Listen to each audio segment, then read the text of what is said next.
Nangyari ang lahat ng nagsimula akong umasa na mahal mo rin ako. Nang sabihin mo sa akin na magaan akong kausap, yung tipong pansamantala kong napapawi ang mga bumabagabag sa isipan mo. At ang sabi mo pa, ang gwapo ko rin pala, lalo na kapag pinagmamasdan mong maigi ang aking mga mata. Ang lambing ng pagkakasabi mong yan. Kaya naman, kinikilig talaga ako pero hindi ko nang pinahalata sa'yo. Natatakot kasi ako sumugal sa pag-ibig ko sa'yo. Ayoko kasing mawala ang friendship na pinanghahawakan natin dalawa. Sa matagal ng panahon. Dahil baka mawala ang lahat ng ito kung sakaling magtapat ako sa'yo at i-reject mo ang pagmamahal ko sa'yo. Pero sa tuwing hinahaplos mo ang pisngi ko, kasabay ng ngiti mong sadyang nakakabighani ng puso, masasabi ko ngang in love na nga ako sa'yo. Pati na rin sa mga yakap mong aking hinahanap-hanap, sa malambing mong tinig na aking rin hinahanap-hanap, pati pa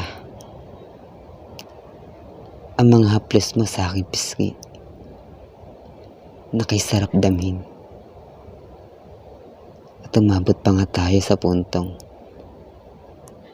naglapat ang ating labi. At sinabi mo sa akin na hindi ba ako masarap humalik? Anong kulang? Bakit pinagpalit niya ako sa iba? Anong mali? Anong pagkukulang ko? Minahal ko naman siya. Kasalanan ko bang sobrang nagtiwala ako sa kanya? Kaya hindi ako nangamba na mangyayari ito, na ipagpapalit niya ako sa iba. Sabihin mo sa akin. Sabihin mo.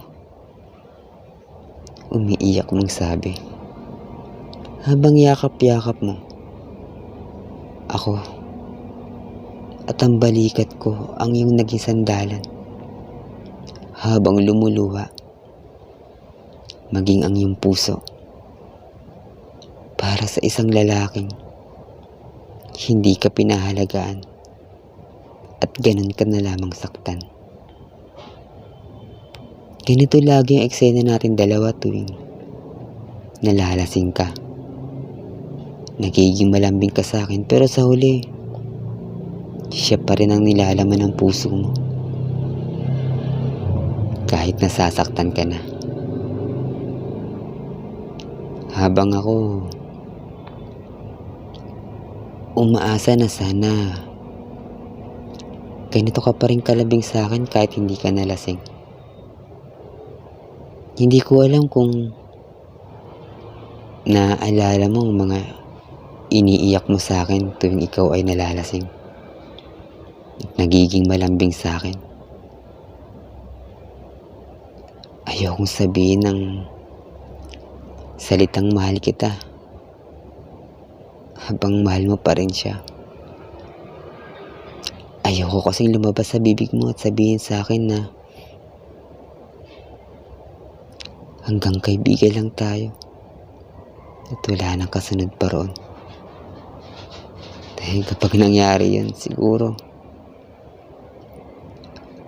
malulunod ako sa sarili kong luha. Sakit magmahal mag-isa. At Masakit rin para sa akin na nagawa kang saktan ng taong nagawa mong mahalin. Sana ako na lang. Sana ako na lang ang mahal mo. Sana ako na lang ang mahalin mo. Sa sandaling handa ka nang limutin siya at pagmahal muli. Nandito lang ako. Lasing ka man o hindi. Nandito lang ako. Kahit sandalan lang ang papel ko sa buhay mo. Asahan mo sa pagkatao ko. Hindi lang sandalan ang natagpuan mo, kundi isang taong nagmamahal sa'yo at umaasang mamahalin mo rin. Basta ako, kahit ubos na ang alak at pulutan, mahal pa rin kita.